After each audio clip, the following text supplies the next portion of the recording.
Hi everyone, it's Teresa from Sewn Together here. I hope everyone has enjoyed completing their blocks for week 1 of Kimberbell Love Notes and that your week 2 booklet has arrived. Mine arrived last week, so I'm pretty eager to get onto these blocks. There's quite a few blocks for this week, but some really interesting techniques and some simple techniques that will help build your sewing skills. So let's get started. Step 1, of course, is our piece blocks that we have. I've cut all my pieces as per the instructions in my booklet. Got all my pieces prepared. Don't forget when you're stitching these to follow the instructions and make sure that you stitch 2 threads away from the drawn line. Follow the step-by-step instructions in your booklet and your blocks will turn out perfectly. So step 2 of our blocks for this week is our Jar of Hearts block. Now, we cut our applique piece to size. I'm not sure that I'm going to get a lot of time at my sewing machine this week, so I'm actually going to be hand stitching this block, which is always another option for you. It makes it nice and portable for me. It's going to be quite quick, and if I can't get to my sewing machine, I can still get my block done and not feel pressured about it. So, step 1, we're going to use our light box, and we're going to just move my hoop out of the way. We're actually going to trace our Jar of Hearts onto our background fabric.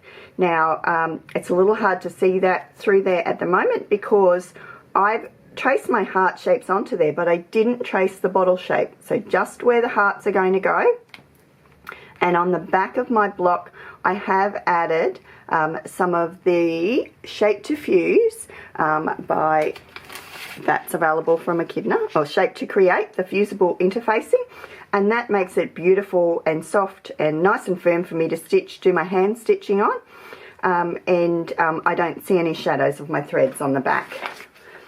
So I have used the applique pieces that are supplied and traced them onto a little piece of paper and then cut out my little hearts using the instructions given in the pattern and by Rachel, and I have fused my little hearts in place. So I've then used just my embroidery thread and a back stitch to actually stitch them in place. Now this embroidery glitter is so lovely and soft. It's actually really easy to hand stitch through. So if I just come up through, you can see with my back stitch that it's very, very easy, and it's not at all taxing on your hands to be able to do a nice simple back stitch around my hearts. So I normally use a hoop, but I don't want to crush the vinyl, so I probably won't use a hoop for this particular design. Although the vinyl is very flexible, I don't want to crinkle it in a hoop. So I would my next step will be to continue and do my back stitch around all of my heart shapes. Then the next step is we need to prepare our clear plastic for our bottle. So once all our hearts are done, what I've done is I have actually prepared how I'm going to hand stitch the bottle. So let me just get rid of that for a sec. Move my supplies over. Now, using a black marker pen, I have traced the shape of the bottle onto a piece of photocopy paper, so just plain white paper. Now, this vinyl's a little thicker. It stitches beautifully on your sewing machine, but I think I'm going to have to hand stitch it, and it's really just a time factor and it's a personal preference. So if you're going to choose to hand stitch it or do it as an embroidery, then follow the instructions that Rachel has given you. But if anyone wants to hand stitch it, what I've decided to do is make my life a little easier, and I'm using a tailor's awl, and I am actually just punching some little holes in here where my stitches are going to go. Now, it's a really soft vinyl, but I'm just making my life a little bit easier so that I've already got pre-punched holes in my vinyl. When I lay it over the top, I don't have to panic about forcing my needle through the holes in the vinyl. So this is just a tailor's awl. It's got a sharp point, and I have just using a cork mat, and I'm actually just have punched holes all the way through my design. I've got a frame around the edge. You can see that I have punched the holes in.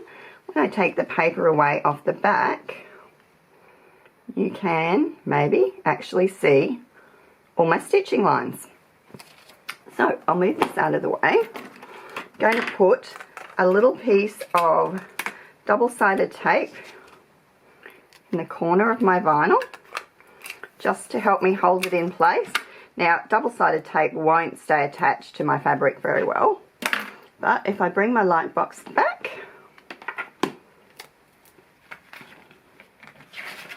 and I bring back my pattern shape, which is here, turn my light box up to high, can lay my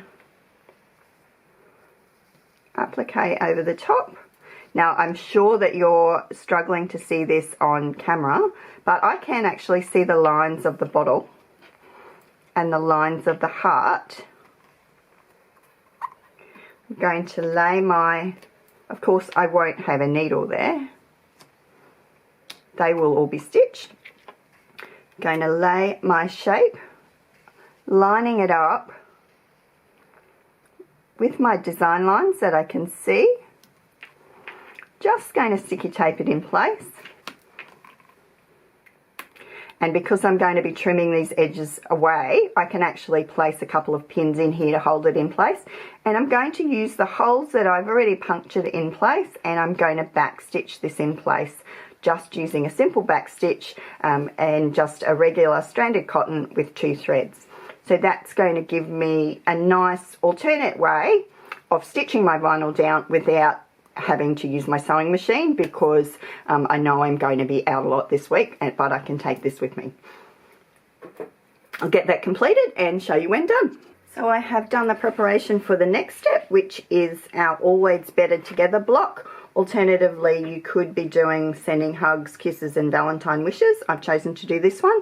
So I've just used my light box and placed my fabric as per the instructions in the booklet. Over the top, I've used a water-soluble pen to trace out my design. I've also cut a piece of my shape to create, which is smaller than my fabric. I'll iron that on the back. It's ready for embroidery. The suggestions are 6 strands of thread, which is just too much for me to work with. So I'm going to do this in a back stitch. I'm going to do this in a stem stitch, as well as the leaves in a stem stitch, and they suggest a satin stitch for the flowers, but I'm actually going to do it in a stem stitch as well, because my satin stitch is just not up to standard, so it would look quite messy.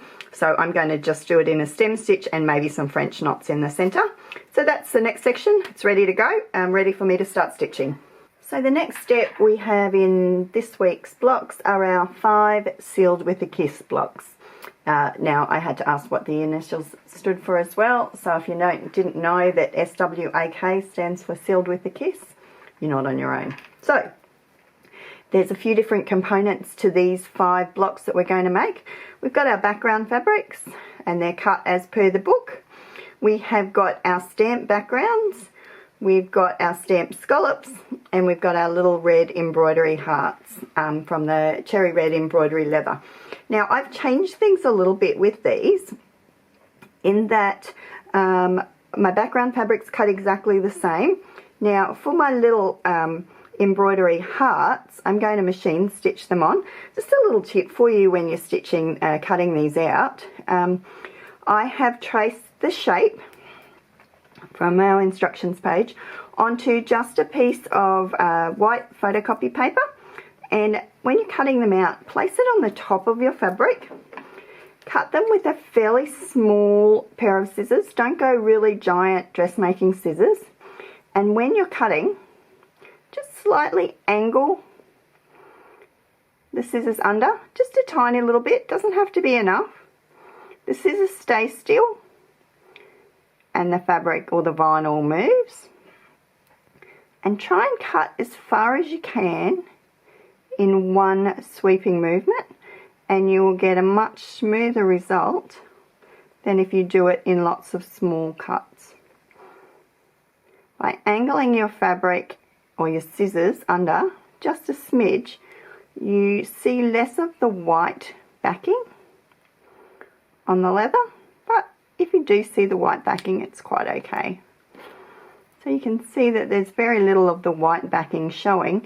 If you cut with them from the back side, you actually find you see more of the backing fabric. So that's our 5th little heart cut.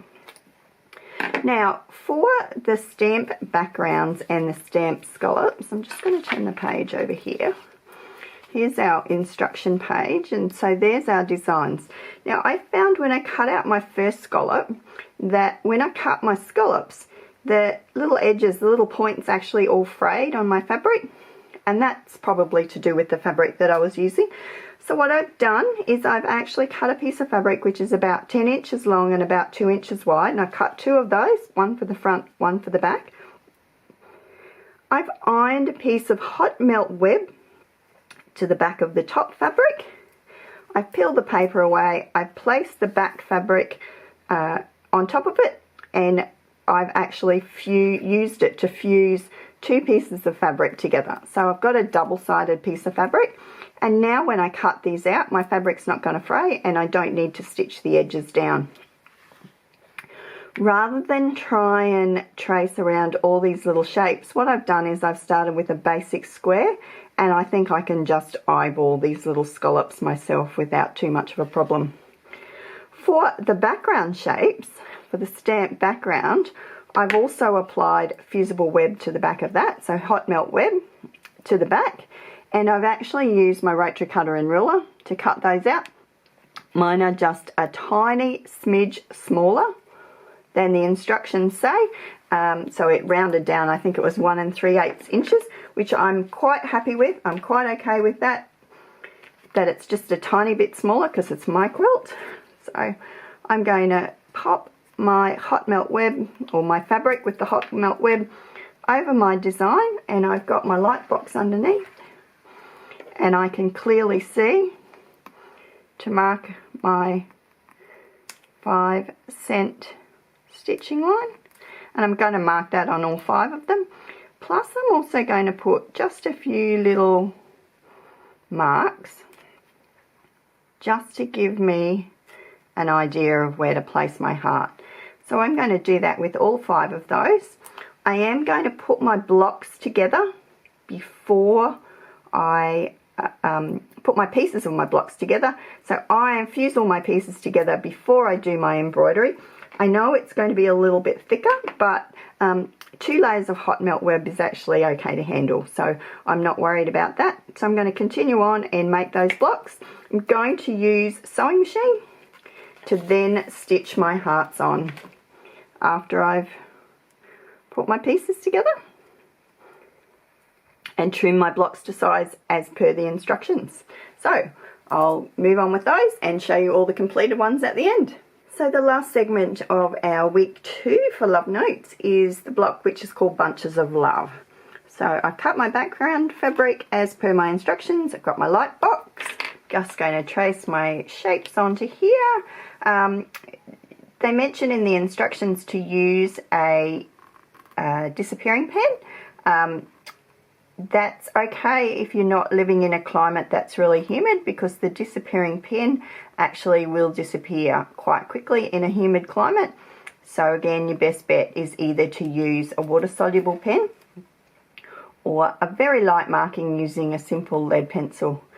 If you happen to be able to get your hands on a Millennium pen from Zig in a tan colour, they're not produced anymore, but if you can manage to get one, they're great. If you do the tan stitching, the tan drawing, it just looks like a little shadow if your stitching's not perfectly over the top.